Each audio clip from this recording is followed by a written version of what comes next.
बिहार में महागठबंधन की सरकार पर संकट और गहरा गया है।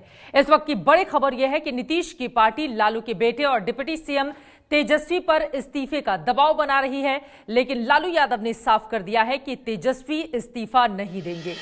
लालू ने नीतीश को यह साफ साफ कह दिया कि तेजस्वी के इस्तीफे का सवाल ही नहीं उठता है।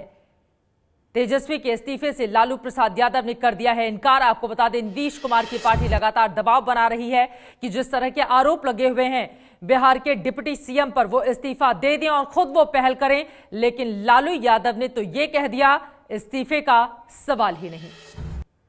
हमको जो भी हम लोग के ऊपर या बच्चों पर जो आरोप लगा है, हम लोग इसकी सफाई हम लोग दे चुके हैं बहुत पहले प्रेस कॉन्फ्रेंस करके। प्रॉपर फॉर्म पर जब भी ईडी, सीबीआई या इनकम टैक्स हम लोग को बुलाएगा, जवाब वहाँ देंगे, हम लोग सफाई वहाँ देंगे। बाकी लालू यादव का चल अचल संपत्ति बच्चों का पब्लिक डोमेन में है, सब पब्लिक डोमेन में है, बिल्कुल कोई भी ऑनलाइन निकाल के दे सकता है। नीतीश कुमार जी के यहाँ भी है, बच्चों के संपत्ति या हम लोग का संपत्ति का माननीय मुख्यमंत्री सब मंत्री लोग का लेते हैं, ये सब है। बाकी जो भी एफआईआर हुए हैं, क्या हुआ है, इसको एफआईआर कर देना ये सफिशिएंट कारण नहीं होता इस्तीफा का। इसलिए विधानमंडल ने जो तय किया हमारा, हम उस पर कायम हैं। हम बंधे हुए हैं अपने पार्टी से। अब विधानमंडल ने जो निर्णय ले लिया है कि तेजस्वी यादव को इस्तीफे का सवाल ही नहीं है, जिनको संपत्ति देखना है, समझना है, 20 बार हम सफाई दे चुके हैं और सब पब्लिक डोमेन में है, जाकर देखो। हमने देखा है लोकल टीवी पर और जगह कि बिहार के गठबंधन के मामले में, झगड़ा झंझट के मामले में माननीय सोनिया जी ने ये न्यूज चलाया जा रहा है, बड़ा बेधड़क, बड़ी लगता है कि लोग वहाँ बैठे हुए हैं लोग, कि सोनिया गांधी जी ने लालू यादव से बात किया और नीतीश कुमार जी से बात किया, बीच बचाव करना या क्या, इस तरह का न्यूज निकला है। हमसे माननीय सोनिया गांधी जी का इस मुद्दे पर कोई बात नहीं हुई है। इसका मैं पूरी तरह से पुरजोर खंडन करता हूँ। माननीय सोनिया जी से इस मामले में हमारी कोई बात नहीं हुई है। नीतीश जी से बात हुई होगी तो मैं नहीं जानता हूँ, लेकिन हमसे कोई बात नहीं है। टीवी चला रहा कि लालू जी से, सोनिया जी से बात की है। इस तरह का वाहियात न्यूज नहीं चलाना चाहिए लोगों को और बचना चाहिए। और हमने उचित समझा कि आप लोगों को हम बता दें। गठबंधन हमारा टूट है और राष्ट्रीय जनता दल के तरफ से, राष्ट्रीय जनता दल कोई ऐसा स्पेस नहीं देगा भारतीय जनता पार्टी को, आरएसएस को यहाँ पैर रखने के लिए। ये सारा खेल जो हो रहा है ईडी का, सीबीआई का, या जो भी हो रहा है दिल्ली के सरकार के द्वारा, यहाँ के गठबंधन के सरकार को खंड खंड करने के लिए, तोड़ने के लिए। तो लालू प्रसाद यादव इसे बीजेपी की साजिश बता रहे हैं, तो वहीं बिहार में दूसरी ओर संकट गहरा गया है। ऐसे में सवाल है नीतीश कुमार करेंगे क्या। सीधे रुख कर लेते हैं पटना का। हमारे संवाददाता प्रकाश कुमार इस वक्त हमारे साथ जुड़ चुके हैं। प्रकाश, सीधा इनकार कर दिया है लालू प्रसाद यादव ने कि तेजस्वी इस्तीफा नहीं देंगे। नीतीश अब करेंगे क्या?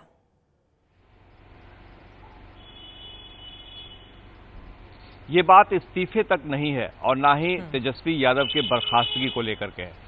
एक जो सबसे अहम बयान आया है लालू यादव की तरफ से, वो जिन्हें जो निर्णय लेना है वो ले लें।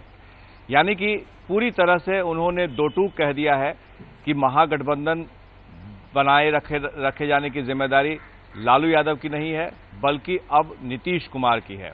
क्या नीतीश कुमार फैसला लेंगे? क्या तेजस्वी यादव को बर्खास्त करेंगे? ये सब बातें तब होंगी जब नीतीश कुमार निर्णय ले लेंगे कि अब महागठबंधन में नहीं रहना है। और कमोबेश जो हालात हैं देखते हुए ये कहा जा सकता है कि महागठबंधन कितने दिनों तक और है, किस तरह से अलगाव होगा और क्या होगी बात, क्योंकि सोनिया गांधी के बीच बचाव करने की, मध्यस्थता करने की बात को भी लालू यादव इनकार कर चुके हैं। एक तरह से वो ये कह रहे हैं कि कांग्रेस इसमें कुछ भी नहीं कर रही है, कांग्रेस बीच बचाव नहीं कर रही है, तो क्या मान के चला जाए कि कांग्रेस भी इस मामले में, महागठबंधन के मामले में चुप्पी साधे हुए है, उसकी तरफ से कोई पहल नहीं हो रही है? हालांकि नीतीश कुमार से उनकी बातचीत हुई थी। सवाल ये उठता है कि आखिर कब तक और कैसे लेंगे फैसला? नीतीश कुमार क्या पीछे हटेंगे? लालू यादव जिस तरह से चढ़ाई किए हुए हैं वो अपने रुख पर कायम रहेंगे? अभी और वक्त है थोड़ा सा, जिसमें यह देखना दिलचस्प होगा कि लालू यादव क्या अपने स्टेटमेंट से बदलते हैं या फिर नीतीश कुमार और लालू यादव के बीच जो बातचीत नहीं हो रही है, ये तो जाहिर हो गया कि दोनों नेताओं के बीच में बातचीत नहीं है।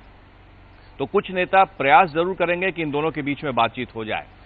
ये देखना होगा कि कब तक होता है, लेकिन ये तय है कि राष्ट्रपति चुनाव 17 तारीख को होने हैं। उसके पहले अगर कुछ भी बवाल होता है तो उसका असर सीधे चुनाव पर पड़ेगा और क्रॉस वोटिंग भी हो सकती है। अभी 17 तारीख तक, उसके बाद फिर 23 तारीख को राष्ट्रीय कार्यकारिणी की बैठक बता रहे हैं कि क्या अब ये महागठबंधन टूट जाएगा, क्योंकि लालू प्रसाद यादव ने गेंद अब नीतीश कुमार के पाले में डाल दिया है। वहीं दोनों ही तरफ से एक दूसरे पर गोल उछालने की कोशिश जारी है। इन सबके बीच बड़ा सवाल बिहार में ये जो धर्म संकट खड़ा हो चुका है इस वक्त, उसका नतीजा किस रूप में सामने आएगा, इस पर लगातार हमारी नजर बनी रहेगी।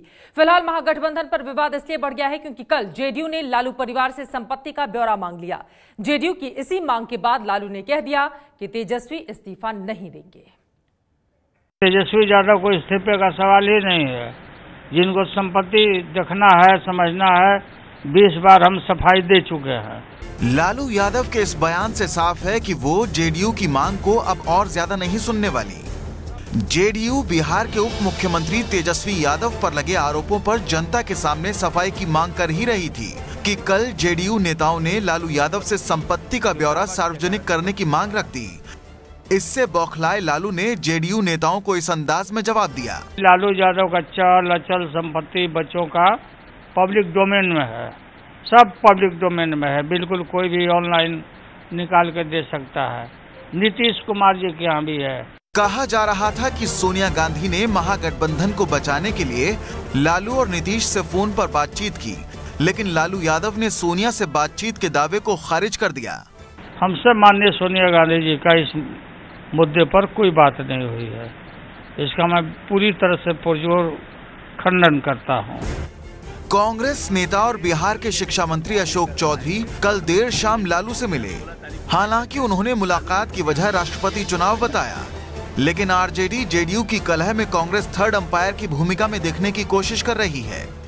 महागठबंधन अटूट है, महागठबंधन में कोई दरार नहीं है। जो लोग बीजेपी के लोग जो प्रफुल्लित हो रहे हैं, उनको प्रफुल्लित होने की कोई आवश्यकता नहीं है।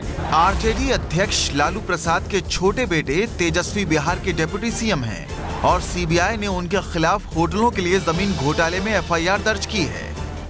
लालू यादव ने संपत्ति का ब्यौरा सार्वजनिक नहीं करने और आरोपों पर सार्वजनिक सफाई देने से इनकार कर जेडीयू को ये संकेत दे दिया है कि अब वो और ज्यादा झुकने के मूड में नहीं है।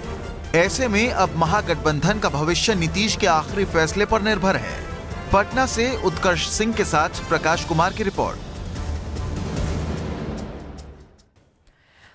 और इस वक्त जेडीयू के प्रवक्ता राजीव रंजन जी हमारे साथ फोन लाइन पर जुड़ चुके हैं। राजीव जी, सीधा सा सवाल है, तेजस्वी यादव इस्तीफा नहीं देंगे, लालू यादव ने 2 टूक कह दिया है, अब नीतीश कुमार करेंगे क्या?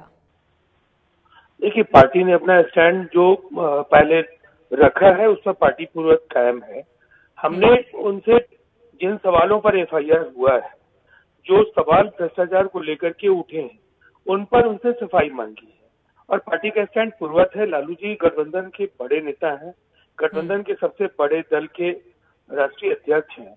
उन्होंने अपनी बातें अपने पार्टी के हिसाब से जो भी बातें कही हैं वो बिल्कुल उनको कहने का हक है, लेकिन हमारी पार्टी ने भी स्टैंड बिल्कुल अपनी ओर से साफ रखा है और हम उम्मीद करते हैं कि जल्द से जल्द उसका कॉग्निजेंस पार्टी लेगी और आरजेडी की ओर से उन सवालों पर जो सफाई हम लोगों ने मांगी है वो सफाई वो उनकी ओर से आएगा। राजीव जी, लेकिन लालू प्रसाद यादव ने तो ये साफ कर दिया है कि वो किसी और के सामने सफाई नहीं देंगे। सीबीआई और ईडी के अधिकारी अगर बुलाते हैं उन्हें तो वो सिर्फ वहीं जाकर सफाई देंगे। तो ऐसे में आप लोगों की बात तो सिरे से खारिज कर दी उन्होंने।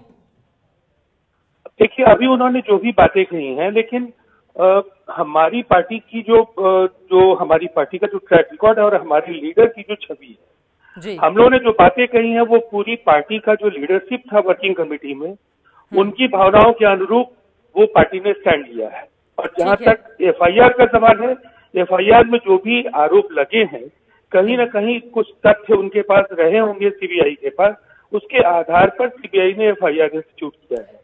तो चलिए, निश्चित हमारे तौर साथ पर मनोज झा जी भी, राजीव जी जुड़ चुके हैं इस वक्त। आप बने रहिए हमारे साथ। मनोज जी, बार बार सफाई दिए जाने की बात कही जा रही है कि इस पूरे मामले में आरजेडी अपनी सफाई जनता के बीच रखे, फिर आप लोगों को दिक्कत क्या है? नीतीश कुमार अगर यही चाहते हैं तो आप लोग क्यों नहीं कर देते? देखिए, एक छोटी सी बात कहूंगा। रूल ऑफ लॉ एक 16वीं शताब्दी का फ्रेज है, जिसका मतलब है उसके कुछ नियामक है, उसकी कुछ एजेंसीज है। उस एजेंसी ने, हम ये भी जानते हैं कि 11 अशोक रोड की प्रेरणा से इस एजेंसी ने एक एफआईआर इमेजिन्ड क्विड प्रो को, इमेजिन्ड कल्पनाशीलता पर आधारित एक क्विड प्रो को सूंघा है और उसके हिसाब से एफआईआर में बिंदु रखे हैं। बिंदुवार उसका जवाब देने का काम ये हमारे वकील करेंगे, लीगल टीम करती है जी। रही बात बाकी कि आपकी संपत्ति क्या है, जिसका जिक्र इनके हमारे सहयोगी एक दो प्रवक्ता कर रहे थे, वो सब सार्वजनिक रूप से उपलब्ध है। सबसे महत्वपूर्ण प्रश्न है, इस गठबंधन का जन्म कैसे हुआ था? तो हमें याद करना होगा 15 नवंबर से पहले की परिस्थितियों को। वो परिस्थितियां बदली नहीं है, बल्कि विकराल हुई है। मदर ऑफ ऑल अलायंस इसे लोगों ने कहा था, विश्लेषकों ने। हम पर दबाव है, हम पर आग्रह है कि हम लालू जी, नीतीश जी, कांग्रेस के लोग इस तरह के गठबंधन अलग अलग जगह ले जाएं। हमने कल, परसों और 2 दिन पहले से, मैं खुद पटना में था, अपने लोगों को भी हमने आग्रह किया कि अनर्गल बयानबाजी से बचें। यही आग्रह हमने अपील की अपने दोस्तों से भी कि कोई ऐसा बयान जो गठबंधन के मिजाज को चोट पहुंचाता हो, आहत करता हो, वो नहीं होना चाहिए, क्योंकि अवाम हमें मुआफ नहीं करेगी। ये अवाम का गठबंधन था, सिर्फ नेताओं का नहीं था। आज आप गांव चले जाइए बिहार में, दलित, महादलित, पिछड़ा, अत्यंत पिछड़ा, प्रगतिशील सवर्ण समाज और अकलियत कितने परेशान हैं। सबको लग रहा है कि ये क्यों हो रहा है, ऐसा क्यों करवाया जा रहा है लालू जी और उनके परिवार पर। तो हम समझते हैं कि इतनी संजीदगी हमारे नीतीश जी में भी है। वो भी जानते हैं कि 11 अशोक रोड की प्रेरणा से अचानक लालू जी पर क्यों। मैं समझता हूं कि कुछ न कुछ हल बेहतर निकल आएगा। चलिए, इसका जवाब मैं राजीव रंजन जी से ले लेती हूँ। राजीव जी, सवाल ये है, आप लोग तो बहुत आक्रामक है आरजेडी पार्टी के ऊपर, ठीक है। आरजेडी हालांकि यहाँ पर हमें दिखाई दे रही है वो अपने रक्षात्मक मुद्रा में है, लेकिन सवाल ये है, आप लोग कान घुमाकर क्यों पकड़ रहे हैं? सीधे से क्यों नहीं लालू प्रसाद से कह देते कि देखिए भ्रष्टाचार की वजह से सरकार की छवि खराब हो रही है, तेजस्वी यादव का आप इस्तीफा दिलवा दीजिए, बाद में पाक साफ वो निकलेंगे तो फिर वो बन जाएंगे डिप्टी सीएम। दिक्कत क्या है? आप लोग इतना गोल गोल क्यों घुमा रहे हैं राजीव जी? नहीं, बिल्कुल कहीं से चित्रा जी गोल गोल घुमाने जैसी कोई बात नहीं है। निश्चित तौर पर ये गठबंधन के लिए एक ऐसा प्रश्न है कि जिन बिंदुओं पर जनता का आशीर्वाद मिला है इस महागठबंधन को, उसमें नीतीश कुमार जी का चेहरा एक प्रमुख उसकी भूमिका रही है। और नीतीश कुमार जी के चेहरे के साथ जो शुचिता और पारदर्शिता और भ्रष्टाचार को लेकर के उनका खुद का जो ट्रैक रिकॉर्ड है, वो कहीं न कहीं पार्टी के सामने है। और हमने केवल यादव ये की कहा मौजूदा है, छवि की वजह से आपकी सरकार के ऊपर दाग लगे हैं, आप ये कहना चाह रहे हैं? नहीं, हमने बस इतना कहा है कि अगर उनकी पार्टी के नेता के खिलाफ कोई सवाल उठा है और सीबीआई ने एफआईआर इंस्टीट्यूट किया है, तो जो बिंदु उन्होंने उठाए हैं उसमें तथ्य है, तो उनका जवाब तथ्य परक तरीके से सामने है।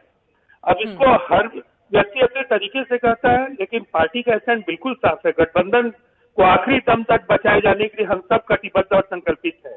लेकिन भ्रष्टाचार के सवाल पर जो हमारी पार्टी का जो स्टैंड है, वो भी जो 3 दिन पहले सामने आया, वो उस पर पूर्वत हम कायम है और हमारी अपेक्षा है इसको रिस्पॉन्ड करेगी आरजेडी और सकारात्मक तरीके से रिस्पॉन्ड। ठीक है मनोज झा जी, अगर आपको मेरी आवाज मिल रही है, तथ्यों के साथ फिर जवाब क्यों नहीं दे देते आप? चलिए, मनोज जी से हमारा संपर्क टूट गया है। कुल मिलाकर देखा जाए बिहार की राजनीति बेहद दिलचस्प मोड़ पर है। आक्रामक है जेडीयू नीतीश कुमार की पार्टी, तो वहीं लालू प्रसाद यादव ने भी 2 टूक कह दिया है कि तेजस्वी यादव इस्तीफा नहीं देंगे। अब सवाल ये कि क्या कोई बीच का रास्ता निकलेगा या फिर ये महागठबंधन टूट जाएगा? ये है एबीपी न्यूज, आपको रखे आगे।